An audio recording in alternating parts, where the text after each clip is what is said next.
Assalamualaikum warahmatullahi wabarakatuh.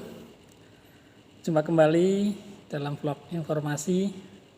Kali ini saya ingin mengetengahkan terkait dengan topik anak-anak lebih kenal para YouTuber dibandingkan dengan para pahlawan nasional. Ini sebuah fenomena yang mungkin menarik sekali, unik. Tapi mau tidak mau itu harus kita hadapi terkait dengan fenomena tersebut. Seperti kita ketahui, ada beberapa kemarin segmen di media sosial terkait dengan hal tersebut. Ketika disodorkan beberapa pertanyaan terkait para pahlawan nasional, mereka malah tidak paham si A, si B, dan si C. Tapi akan lebih paham para YouTuber si A, si B, dan si C. Jadi ini merupakan fenomena sosial yang sangat unik dan menarik sebetulnya. Tapi di era digital seperti ini, apalagi dampak juga adanya pandemi yang luar biasa, mereka lama di rumah, akhirnya kebanyakan juga main YouTube ataupun mungkin game, atau mungkin juga TikTok dan media sosial yang lain. Dan ini sebetulnya juga sangat mengkhawatirkan sekali bagi penerus bangsa di masa yang akan datang. Coba kita kumpas terkait hal tersebut, yang terkait dengan fenomena anak-anak lebih kenal kepada YouTuber dibandingkan dengan para pahlawan nasional.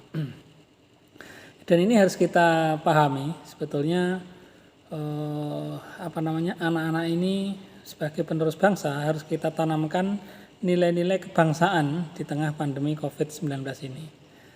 Sebetulnya anak-anak usia SD atau SMP mereka juga harus paham dan diinternalisasi nilai-nilai kebangsaan, baik itu mungkin lagu-lagu kebangsaan, pahlawan-pahlawan nasional, ataupun mungkin budaya-budaya dan seni daerah. Tapi mereka justru malah hafal lagu-lagu TikTok yang viral di media sosial dibandingkan dengan lagu-lagu nasional apapun lagu-lagu daerah. Oleh karena itu sebetulnya masyarakat harus tidak lengah, dan ini mungkin orang tua, untuk bisa menerapkan atau menginternalisasi nilai-nilai kebangsaan kepada anak-anak kita semuanya. Karena mau tidak mau mereka adalah sebagai penerus bangsa, pemimpin yang akan datang. Jadi kita harapannya ke depannya bergotong royong, bahu-membahu untuk membantu mempertahankan nilai-nilai kebangsaan agar itu bisa dapat tertanam dan tidak luntur di tengah kemajuan teknologi informasi yang sebetulnya menggempur dan melejit, apalagi di tengah pandemi COVID-19 ini.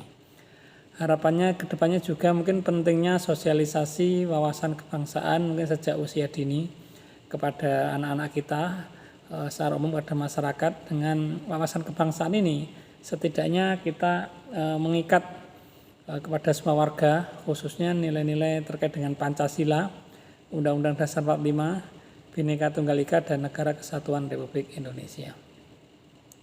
Selain itu juga para pelajar di Indonesia mungkin karena masih melaksanakan pembelajaran secara online dari rumah, ini membuat para siswa kurang paham terhadap materi pelajaran, khususnya mungkin pelajaran sejarah. Dan ini memang jadi PR tersendiri mungkin bagi para guru atau pendidik, karena anak-anak tersebut harus dikenalkan ini para pahlawan, ya, baik itu pahlawan nasional, ya, pahlawan proklamator dan sebagainya, harus tahu mereka. Jadi mereka paham ini Pak Karno, ini Bung Hatta, ya, kemudian pahlawan pergerakan nasional, juga pahlawan kemerdekaan.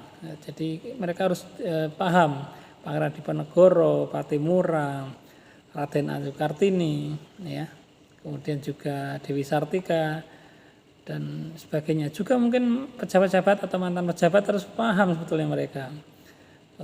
Mungkin Gus Dur, ya, Habibie, SBY, dan sebagainya. Jadi memang mau tidak mau harus paham terhadap pejabat atau mantan pejabat, yang jelas itu memberikan internalisasi nilai-nilai yang positif pada anak-anak kita. Dan harus paham juga mantan-mantan presiden juga kan, karena selama ini mereka mungkin belum paham mantan presiden di Indonesia, mulai dari Bung Karno, kemudian Pak Harto, ya, kemudian juga Pak Habibie, Bu Megawati, Gus Dur, ya, itu harus hafal juga mereka, dan Pak SBY. Tapi kenyataannya kadang malah berbalik 180 derajat. Mereka lebih paham ke YouTuber. Kalau ketika ditanya YouTuber ini siapa, paham mereka. Ya, ini Atta Halilintar, ini Jazz No Limit, mereka paham. Atau mungkin Raffi Ahmad, ya, Sule dan sebagainya, Deddy Corbuzier, mereka malah paham. Karena memang interaksinya di dunia digital mereka sangat masif sekali dibandingkan dengan internalisasi tokoh-tokoh pahlawan ataupun tokoh-tokoh bangsa di Indonesia.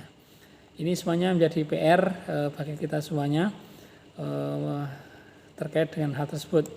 Mari kita bergandeng tangan untuk bisa memberikan nilai-nilai pelajaran kepada mereka, dan inilah titik penting dari para mungkin guru, pendidik ataupun orang tua dan masyarakat umum, sehingga anak-anak kita, anak-anak didik kita paham nilai-nilai sejarah yang itu menjadi perjuangan bangsa kita.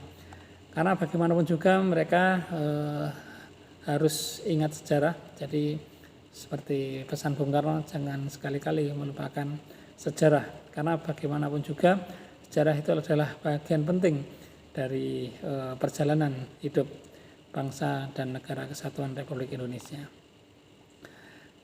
Selain itu juga dibentengi juga anak-anak kita dengan pembatasan gadget ataupun pembatasan waktu untuk bermain game ataupun mungkin media sosial yang lain, karena mau tidak mau harus kita arahkan juga, walaupun mereka pegang HP atau mungkin bermain medsos, tetapi kita arahkan ke hal-hal yang sifatnya positif, produktif, mungkin terkait dengan konten pembelajaran, ilmu, sains, ataupun mungkin terkait dengan kompetisi dan pembelajaran yang terkait dengan materi pelajaran di sekolahan atau madrasah. Jadi itu yang bisa saya sampaikan. Yang jelas kita terus semangat untuk maju ke depannya, saling bersinergi membangun negara kesatuan Republik Indonesia, sehingga anak-anak kita semuanya paham para pahlawan ataupun tokoh bangsa dibandingkan dengan para YouTuber, ya. Walaupun ini sebetulnya sisi baik juga bagi para YouTuber sehingga mereka lebih dikenal ke masyarakat, tetapi juga mau tidak mau harus bersinergi, bergandengan tangan, saling memajukan bangsa ini, bersinergi. Jadi kenal pahlawan ya iya, kenal tokoh bangsa ya iya, kenal YouTuber juga iya. Jadi semuanya saling bahu-membahu. Demikian, semoga bermanfaat. Terima kasih. Wassalamualaikum warahmatullahi wabarakatuh.